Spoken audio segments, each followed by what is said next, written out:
today we're going to be talking about dimension. You hear these gurus and woke people always talking about dimensions. We're moving to the fifth dimension. We're in the fifth dimension. The matrix is just the third dimension, right? And you are like, what are they talking about? What is this fifth dimension? What does it mean to be in the third dimension? How do I go from the third dimension to where they are? Is the fifth dimension the last dimension? Is the fifth dimension where God is?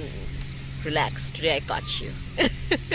I got you today. You tap into dimensions, you exist in realms. As long as you think that there is a higher being which isn't in you, then you will never reach all these levels of dimensions, because you're expecting to be worshipping and praising a force that is outside of you. So the moment you start looking into yourself and understanding that you are the divine, then reaching all these 9 dimensions will not be a problem.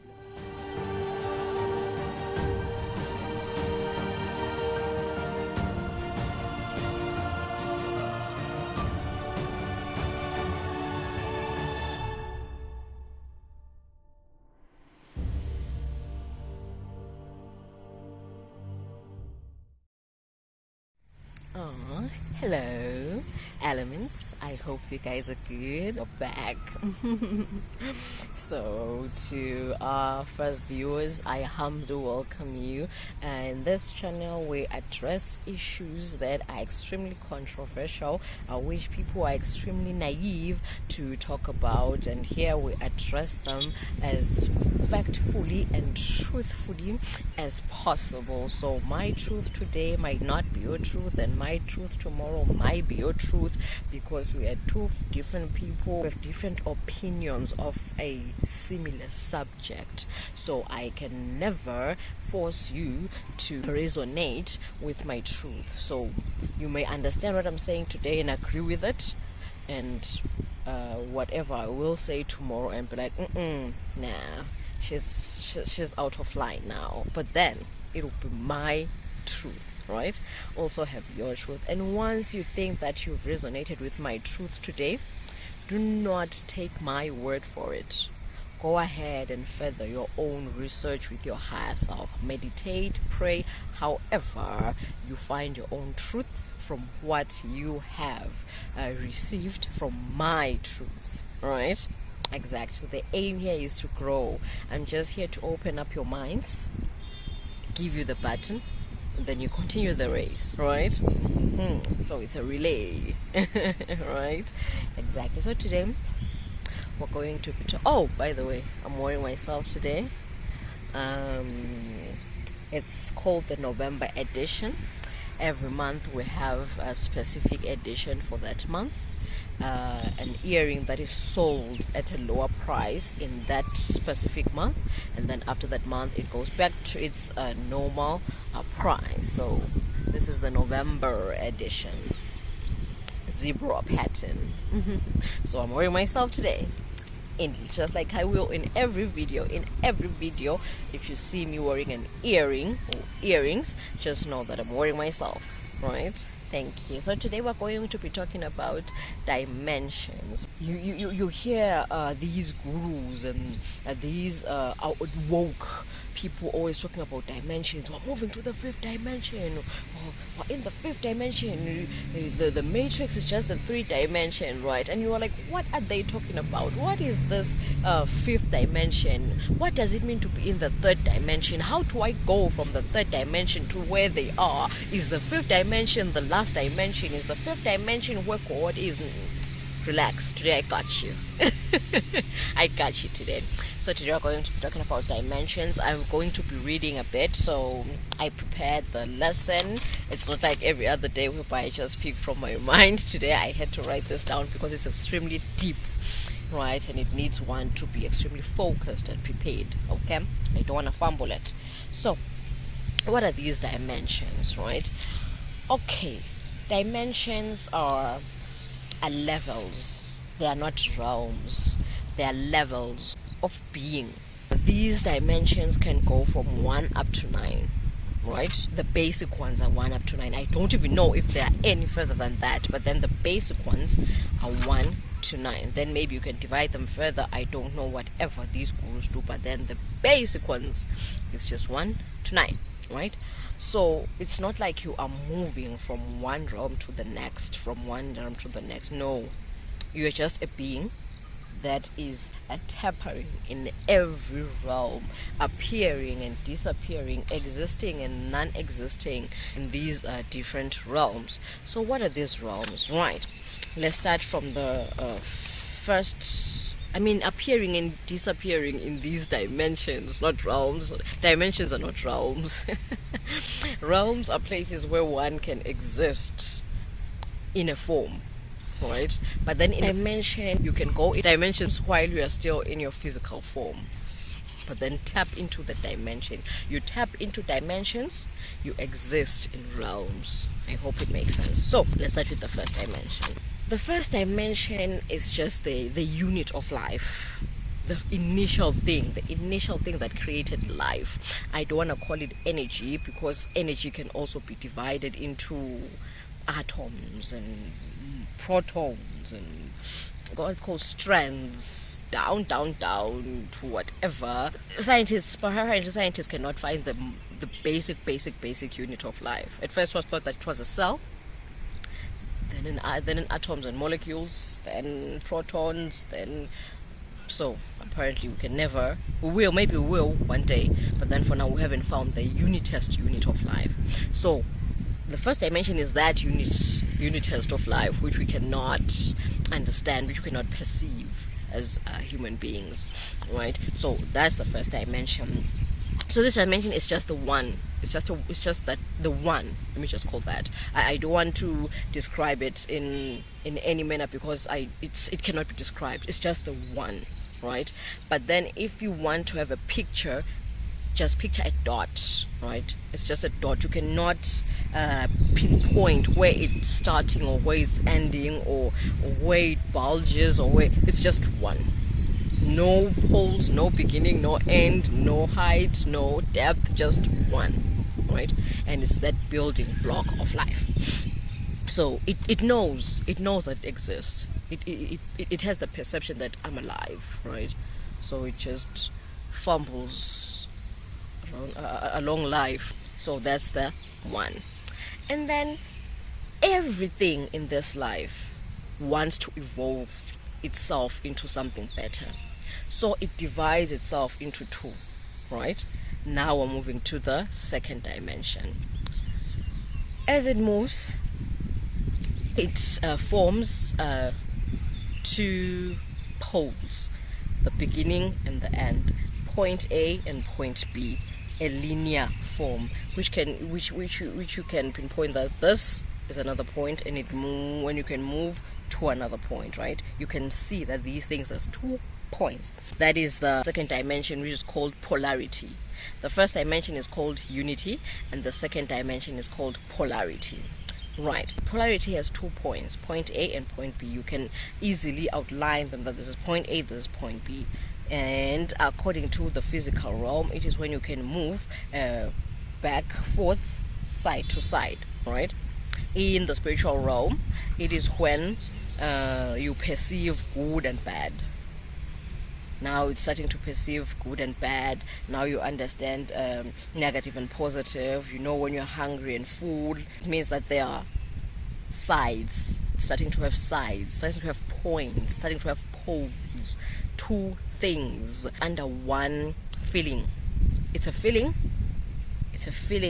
of hunger, but then it's on the full end of the spectrum, or it's on the hungry end of the spectrum. We have this feeling of goodness, but then it's on the bad side of the spectrum, or it's on the good, right? So it means that you now have a spectrum, right? Exactly. You can move from point A to point B sideways, right?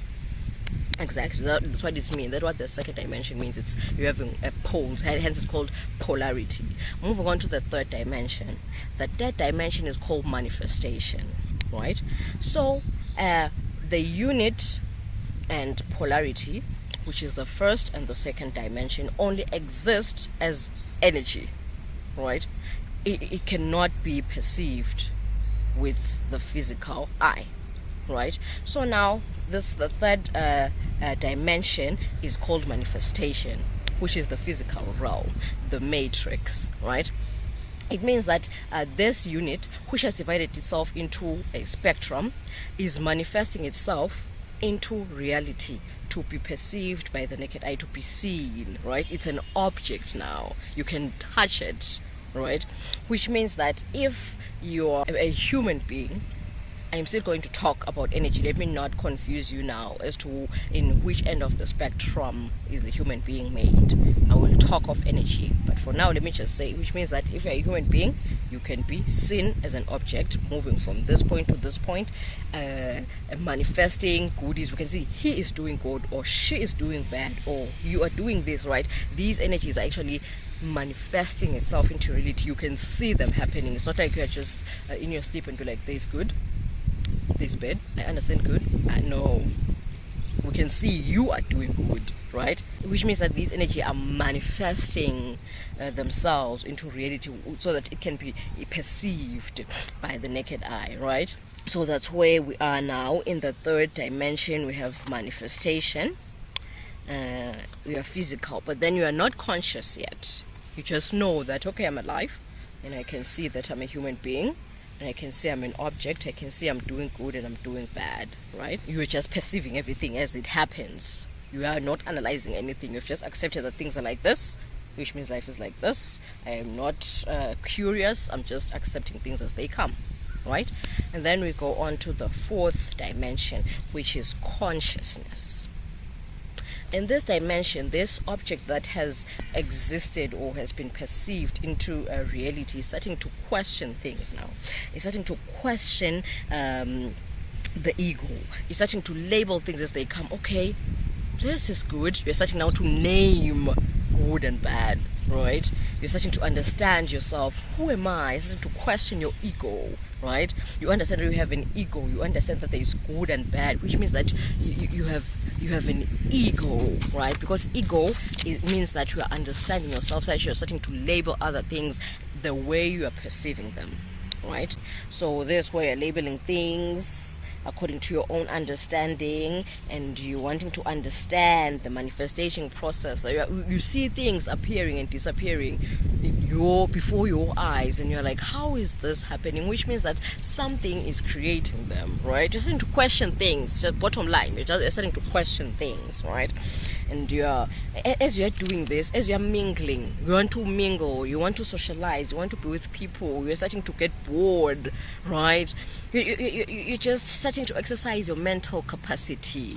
Exactly. And the more you exercise your mental capacity, the frequencies and vibrations in your environment will move faster, which means that you are raising the frequency, your auras. I'll talk about aura in my next video. Your aura is vibrating higher, and the frequency of vibrating is high.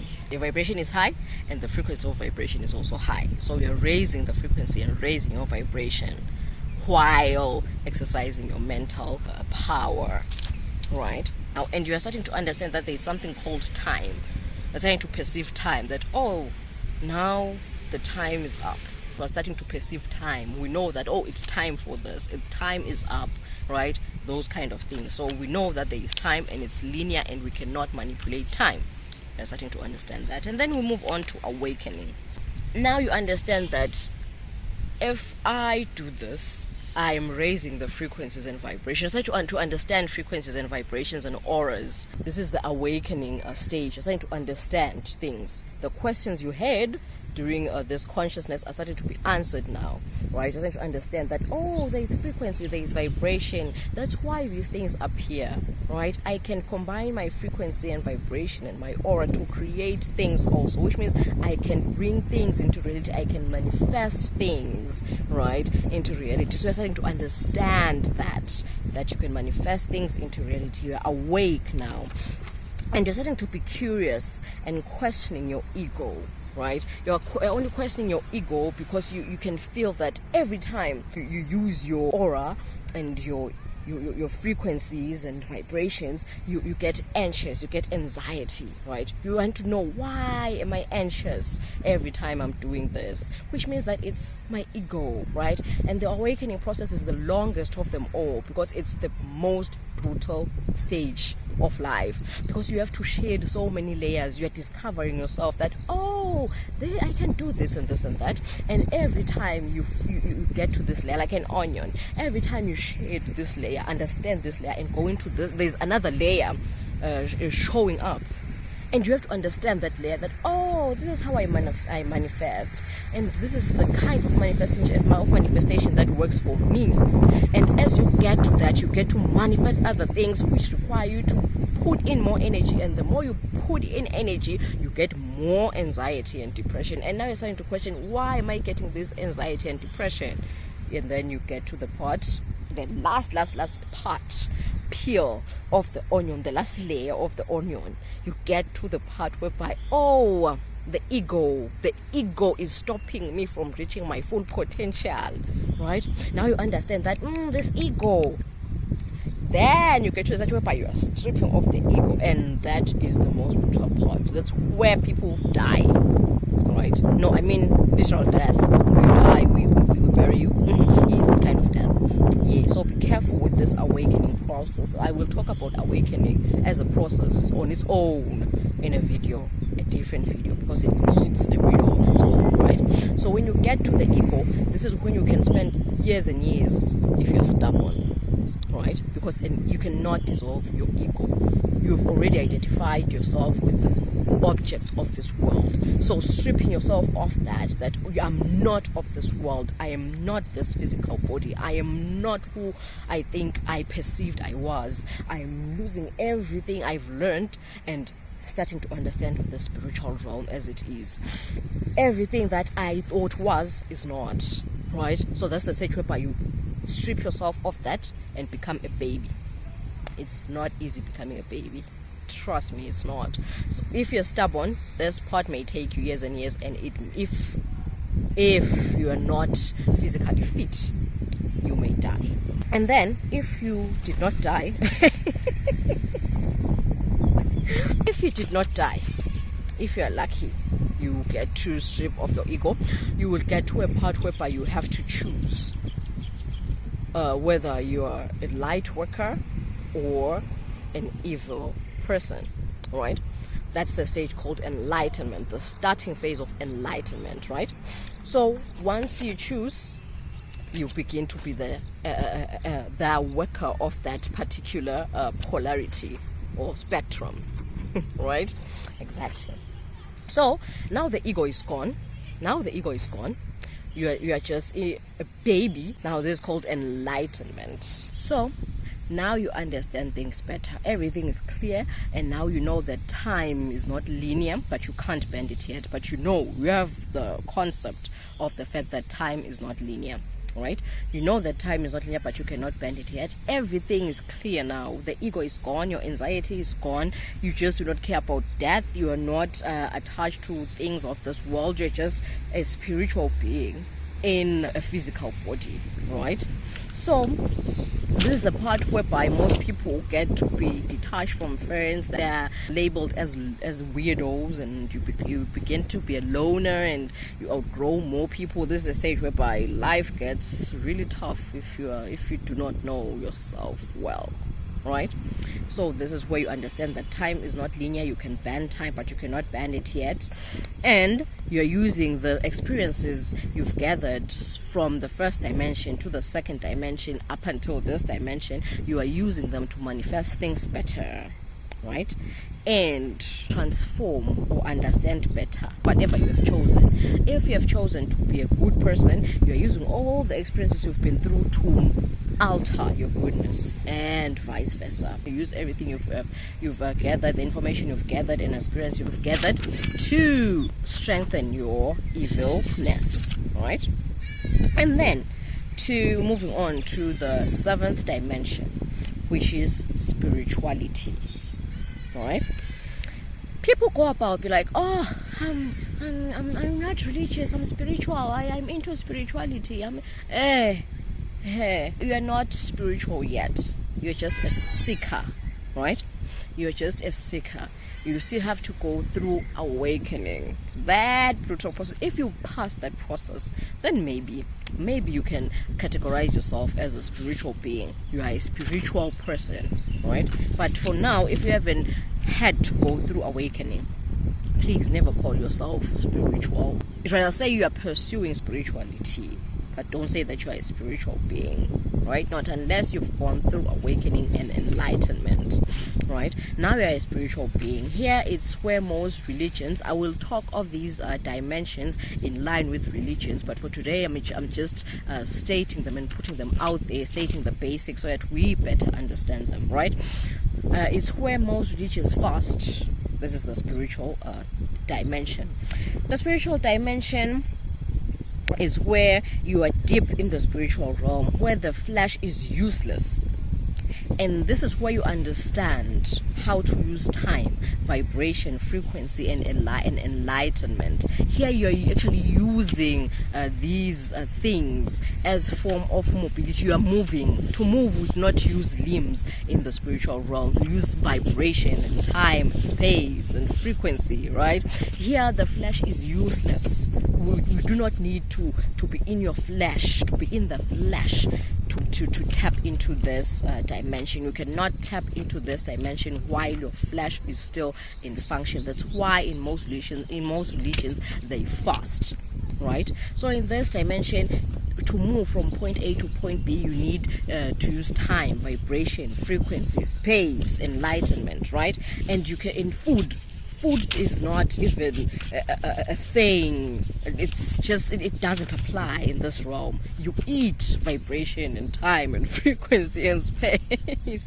right? I cannot describe this any further because you have to experience it. You have to experience this. Now you're starting to be more spiritual.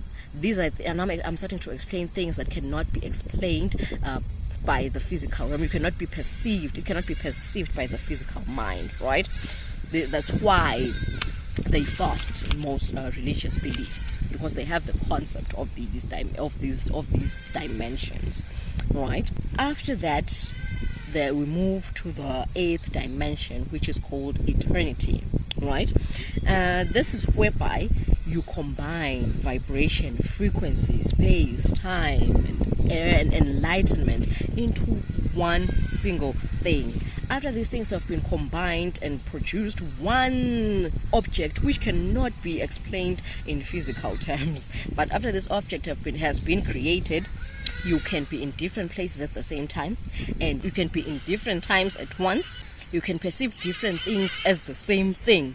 Whoa! And all things are perceived as one thing. So this realm called eternity, it means that you don't require to move. You just stand or sit still and be anywhere you want to be, anytime, at the same time, and you can see different things as one thing, and be at the same time at once. So it means that you're just eternal, right? Time is no construct to you. It doesn't constrict you. The physical body doesn't constrict you. Even the physical mind doesn't constrict you. Even energy doesn't constrict you. It means that you are just an eternal thing, supernatural thing, right? And then after that, we go to the last dimension, which is called divinity. We are the divine being, whereby you understand and perceive that, there are no places, nothing like being at different places at the same time. There's nothing like being at different times at once. There's nothing different. Everything is one, and you are one with everything. And one is you. I am. That's why you realize that you are just nothing but unity, which means you're going back to the first dimension. Right? So life literally is a cycle. Everything literally is a cycle. So just understand yourself, right? So we have 9 different dimensions, which is unity, polarity, manifestation, consciousness, awakening, enlightenment, spirituality, eternity, and divinity, right? So that's what I was here to bring today, that as long as you think that a divine being, or there is a higher being which isn't in you, then you will never reach all these levels of dimensions, because you're expecting to be worshiping and praising and seeking for closure from a force that is outside of you, and that is superior to you, and that is more spiritual than you are, right? So the moment you start looking into yourself and understanding that you are the divine, then reaching all these 9 dimensions will not be a problem. But then we lose a lot of people. A lot of people die because the ego, they cannot strip themselves of the ego that they are the divine. They expect a divine being from somewhere else outside of themselves. Anyway, love you. Good day.